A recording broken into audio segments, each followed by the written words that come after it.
Hi everyone, সবাই কেমন আছো? আশা করি ভালো আছো। আমিও ভালো আছি। আমি আবারও একটু নতুন ভিডিও নিয়ে চলে এলাম। আজকে আমি রান্না করব নতুন আলু দিয়ে ডিমের পাতলা ঝোল। তার জন্য আমি আলুটাকে সেদ্ধ করে নিয়েছি, ডিমটাকেও সেদ্ধ করে নিয়েছি। এই যে আমি ডিমটা সেদ্ধ করে কেটে নিলাম 6 পিস করে। কেটে এটাকে ভালো করে ভেজে নিচ্ছি। এই যে আমার ভাজা হচ্ছে।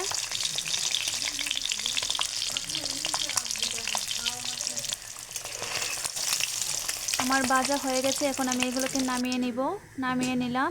এখন আমি এই তেলের মধ্যে আলুগুলোকে ভেজে নিব।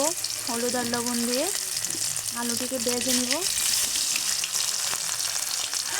নতুন আলু দিয়ে ডিমের তরকারি খেতে খুবই ভালো লাগে।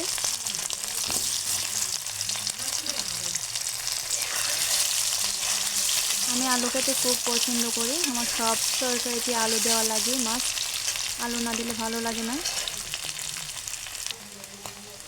এই যে আমার আলুগুলো ভাজা হচ্ছে। আমার ভাজা হয়ে গেল। এখন আমি নামিয়ে নিলাম। এখন এই তেলের মধ্যে দিয়ে দিব পেঁয়াজ কুচি। কিছুটা তেল অ্যাড করেছি এর মধ্যে, দিয়ে রেখে ভালো করে ব্রাউন করে ভেজে নিব। এই যে আমার ভাজা হয়ে গেল। এদিকে আমি সব ধরনের মশলা নিয়ে নিলাম। আদা বাটা, রসুন বাটা, পেঁয়াজ বাটা, জিরে গুঁড়ো, মরিচ গুঁড়ো, হলুদ গুঁড়ো দিয়ে সবগুলো একসাথে দিয়ে দিলাম। দিয়ে এটাকে ভালো করে কষিয়ে নিচ্ছি।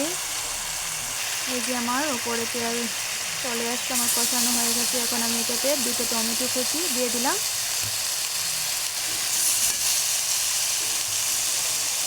আমার দেওয়া হয়ে গেল। এখন আমি এটাকে নেড়ে একটু কষিয়ে নিব।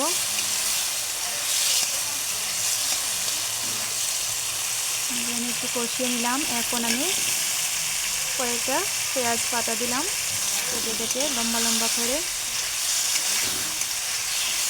আমার ভালো লাগে পেঁয়াজ পাতা খেতে। শীতের সিজনে তো পেঁয়াজ পাতা দিয়ে আলু ভাজি খেতেও ভালো লাগে। তার জন্য আমি দিয়ে দিলাম। এর মধ্যে আমি একটা কাঁচামরিচ অ্যাড করে নিলাম। দিয়ে এটাকে আমি ভালো করে কষিয়ে নিলাম। এখন আমার কষানো হয়ে গেছে। এখন আমি সবগুলো আলু দিয়ে দিব।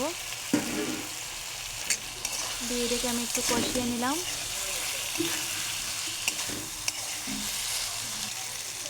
কষানো হয়ে গেছে। এখন আমি সবগুলো ডিম দিয়ে দিব। এই যে আমি ডিমগুলো দিয়ে দিলাম। দিয়ে এটাকে একটু নেড়ে চেড়ে দিব।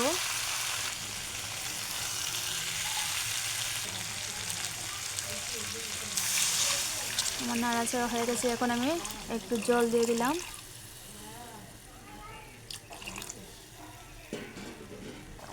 দিয়ে এটাকে কিছুক্ষণ রান্না করলাম। এই যে আমার বলক ফুটে এসেছে। এখন এটাতে আমি ধনেপাতা দিয়ে দিলাম।